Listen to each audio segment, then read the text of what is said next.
बैलन डोर का कंटेंडर जो है राफिना बेंच पर बैठकर आराम फरमा रहा है क्योंकि उसको तोड़ा गया था, मरोड़ा गया था फ्रॉम अर्जेंटीना प्लेयर्स। 36 साल का बुढ़ा लेवांडोस्की यहाँ पर टांगे फैला के जांगे फैला के अनरियल गोल्स मार रहा है। और यहाँ पे बेंच वाले प्लेयर्स अराउहो गावी जैसे आके स्टार्टर बन गए हैं, फर्मिन लोपेज जैसे और फ्रेंकी डोंग जैसे बेंच से आकर वर्ल्ड क्लास परफॉर्मेंस ड्रॉप। लेकिन उसने प्रूव किया है हमेशा से प्रूव किया है कि वो बंदा क्यों उतना मतलब डिजर्व करता है सैलरी जो भी है, और कहीं पे जाएगा भी तो उसको वो खैर वो अलग बात है। लेकिन ओवरऑल अगर देखा जाए तो 4-1 स्कोर। जीरोना को फर्स्ट जो शायद उनके होम गेम पे हम खेले थे, होम पिच पे, वहां पे भी 4 गोल्स मारे हैं हमने। सेकंड में भी मारे हैं, होम पिच पे भी, सेकंड फिक्चर में भी। अभी यहाँ पे कोई भी टीम हो, छोटी है बड़ी है, हम देख नहीं रहे। लेकिन ओवरऑल अगर देखा जाए तो देखो किस तरीके से एक बैलेंस्ड स्क्वाड रखा है हांसी फ्लिक ने। अगर आप दूसरे स्क्वाड्स में भी अगर कंपेयर करते हैं ना, एटलेटिको मैड्रिड है, रियल मैड्रिड है, या फिर कोई दूसरे यूरोप के स्क्वाड्स है, उनके साथ अगर आप अपने बारसा के स्क्वाड को अगर कंपेयर करोगे तो फिर यहाँ पे आपको पता चलेगा कि किस तरीके से प्लेयर्स को एक रेस्ट भी दिया जा रहा है इंटरनेशनल ड्यूटी के बाद, किस तरीके से उनको सब किया जा रहा है, और उसके चलते अल्टरनेटिव जो है तुम्हारे बेंच वाले जो प्लेयर्स है वो भी जाकर ऐसा कुछ नहीं कि हाँ बस भाई उसको मैं रिप्लेस करने के लिए आया हूं तो मुझे बस छोटा सा मेरा रोल है वो मैं अदा करूंगा, नहीं। वो बंदा अगर 10 मिनट भी अगर खेल रहा है ना तो ऐसा खेल रहा है जैसे कि वो मतलब अभी ये फाइनल मैच समझ के खेल रहे हैं हम लोग, ऐसा एरिक गार्सिया ने भी बोला, फेरन टोरेस ने भी बोला है। और अगर आप फेरन टोरेस के गेम प्ले को देखेंगे, एरिक गार्सिया को देखोगे, हंसी फ्लिक ने भी बोला है कि एरिक गार्सिया का जो गेम प्ले है वो बहुत ही सुधर चुका है, इंप्रूव हो चुका है, and he can play multiple positions like defensive midfielder है, सेंटर बैक है ना, मल्टीपल पोजीशंस में खेल लेता है, मिडफील्ड में भी आगे खेल सकता है आराम से।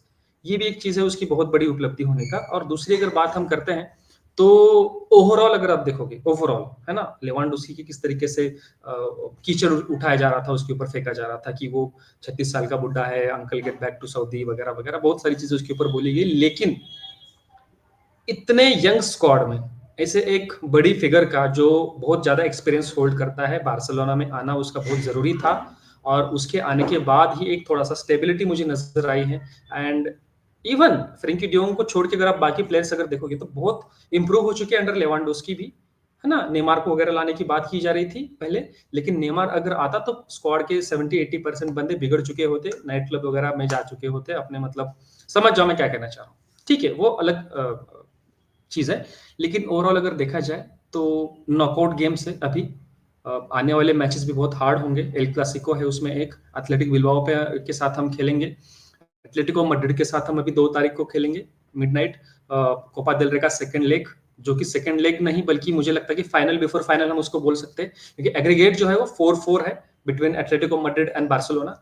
अब यहाँ पे राफिना को वहां पे बेंच पर बिठाकर प्रॉपर एक रेस्ट दी गई है ताकि सेमीफाइनल में उसका पूरे तरीके से यूज किया जाए। गावी को यहाँ पे स्टार्ट किया गया है पिछले 2 मैचेस में ताकि राफिना और फ्रेंकी डोंग स्टार्ट कर सके, जो सेमीफाइनल हम खेलेंगे अगेंस्ट एटलेटिको मैड्रिड वहां पे।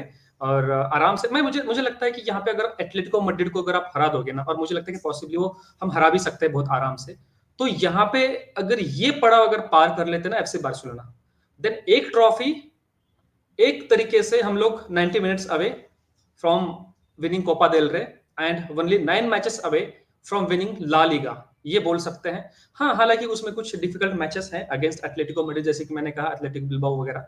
लेकिन अगर इसी तरीके से एक बैलेंस स्क्वाड को लेके, जिस तरीके से बेंच प्लेयर्स को जिस तरीके से बेंच प्लेयर्स को यूज किया जा रहा है, फेरान टोरेस की अगर आप देखोगे जो रिसेंट फॉर्म है उसका, despite being a bench player he has been a third highest goal scorer for Barcelona this season. और जिस तरीके से उसने खुद को संवारा है, किस तरीके से एरिक गार्सिया ने फिर से अपना मतलब एक तरीके से रिवाइव किया है खुद का करियर, ये बहुत ही अच्छी चीज है मुझे दिख रही है। और बहुत ऑप्टिमिज्म है सब में, फैंस में और प्लेयर्स में। मुझे लगता है कि आने वाले टाइम में एफसी बार्सिलोना अगर ऐसे ही करते रहेंगे, कोई गलती की अगर गुंजाइश ना हो, और अगर कोई गलती नहीं करते हैं, तो मुझे लगता है कि आने वाले टाइम में एफसी बार्सिलोना को ट्रेबल जीतने से या फिर एटलीस्ट 2 ट्रॉफीज, बड़ी ट्रॉफी जैसे कि ला लीगा और यूसीएल जीतने से कोई नहीं रोक सकता। और मुझे लगता है कि कोपा देल रे भी बहुत ज्यादा पॉसिबल लग रहा है मुझे इस बार, क्योंकि कोई ऐसा ऐसी टीम नहीं है जो बार्सिलोना को फिलहाल मुझे लगता है कि रोक सके। जिस तरीके से वो सोल्यूशन ढूंढते हैं ना एक दूसरे का पिच पे, अगर आप देखो ना ठीक तरीके से, एक तरीके से एक दूसरे की जो डिफिकल्टीज है ना वो आसान करते हैं पिच पे। लेमिन है, पेद्री है, कोई भी है, अगर आप ठीक से अगर देखोगे तो एक दूसरे का गेम को कितना आसान बनाते हैं, किस तरीके से 90 मिनट्स में एक दूसरे की जिम्मेदारी वो संभाल लेते हैं पिच पे, है ना। रोल्स चेंज होते हैं वहां पे पिच पे। पेद्री है तो फिर ऐसा नहीं बोलेगा कि मैं मिडफील्डर में आगे क्यों जाऊं, लमीन है तो मैं वो ऐसा नहीं सोचेगा मैं क्यों आऊं पीछे। लेवांडोस्की अगर है तो ये नहीं सोच रहा है कि मैं लेफ्ट विंग पर क्यों जाऊं। अगर आपने देखा होगा ठीक से कल की मैच में अगेंस्ट जिरोना, तो लेवांडोस्की कितना ड्रॉप किया था लेफ्ट विंग पे पूरा डीप में, और उसके चलते उसने एक गोल एक्स्ट्रा स्कोर भी किया है। मैंने हमेशा से बोला है कि Frenkie de Jong currently the best ball progressor in the world currently, and he is playing for FC Barcelona. तो मुझे लगता है कि इसकी बहुत बड़ी उपलब्धि, बहुत बड़ा फायदा एफसी बार्सिलोना का हुआ है। और किस तरीके से उसने बॉल प्रोग्रेस किया ना, अपने ही हाफ से लेके जिरोना के हाफ में बॉल लेकर गया, और किस तरीके एक ऐसा शॉर्ट पास दिया, एक एकदम प्रॉपर आसान पास, एंड लेवांडोस्की ने किस तरीके से फार पोस्ट पे गोल स्कोर किया वहां पे। ये देखकर ना आपको पता चला होगा किस तरीके से एक सुलझा हुआ गेम प्ले है कि मतलब बिल्कुल भी ये जिस पिछले सीजन में या फिर पिछले 2-3 सीजन में जिस तरीके से हड़बड़ा रहे थे ना, स्पेशली आफ्टर 60-65 मिनट्स बार्सिलोना पूरी तरीके से लंगड़े हो रहे थे। कोई कोई भी ऐसी एक चीज नहीं थी। अगर हम 1-0 अप है, 2-0 अप है, अगर कहीं पे अगर ड्रॉ हो रहा है ना मैच, तो हम लोग वो हार रहे थे। कहीं अगर हम जीत रहे तो वो ड्रॉ कर रहे थे। जीत भी अगर हमने हासिल की है तो वो उसकी कीमत क्या चुका है हम सबने देखा है। कितना रिस्की गेम प्ले था, मतलब यहाँ पे रिस्क नहीं है, एक फ्लूइड फुटबॉल आपको देखने को मिल रहा है। तो यहाँ पे एक फ्लूइड फुटबॉल है, प्लेयर्स के एक दूसरे की जो मतलब एक तरीके से जिस तरीके से ट्रैप किया गया है, फिर किसी प्लेयर को अगर यहाँ पे मार्क किया गया है मोर देन 2 और 3 प्लेयर्स, तो वहां पे एक प्लेयर एक्स्ट्रा प्लेयर का एडवांटेज आपको दिखाई दे रहा होगा। किस तरीके से शेजनी भी है आपका गोलकीपर जो है वो आगे आ रहा है ना, he is acting as a extra centre back जब हम डिफेंसिव मोड में होते हैं, डिफेंसिव सेटअप में होते हैं।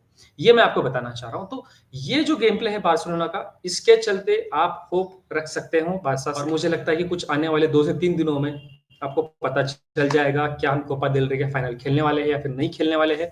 और सिर्फ 9 मैचेस बाकी है ला लीगा के लिए, और यूसीएल का भी डॉर्टमंड के अगेंस्ट एक बोल सकते हैं करंटली अगर फॉर्म देखा जाए तो we are far better than Dortmund, but still we can not underestimate any German team. किस तरीके से हमने हमेशा से जर्मन टीम से मार खाई है ये सबको पता है, but still we have a German coach, he knows German philosophy. और हम सबको पता है कि किस तरीके से हमारा जो जर्मन कोच है वो काम कर रहा है, एंड ही हैज फ्यूज्ड, उसने मिक्स किया है ये जो German style of dominating aggression जो फुटबॉल का है और गेगन प्रेसिंग है, उसको विद स्पेनिश वो साइलेंट मोड ऑफ फुटबॉल जो पोजीशन फुटबॉल जो है, जिस तरीके से वो टिकी टाका खेलते हैं, उसको वो दोनों को मिलाकर जिस तरीके से उसने बार्सिलोना को बनाया है ना, अगर आप देखोगे गेम में तो आपको वहां पे पता चलेगा किस तरीके से बार्सिलोना का जो सेटअप है ना, फॉर्मेशन अगर आप देखोगे ना, हमेशा से आपको चेंज होता हुआ दिखाई देगा। कोई ऐसा रिजिड फॉर्मेशन नहीं है, 4-2-3-1 ही खेलना है ऐसा कुछ नहीं है।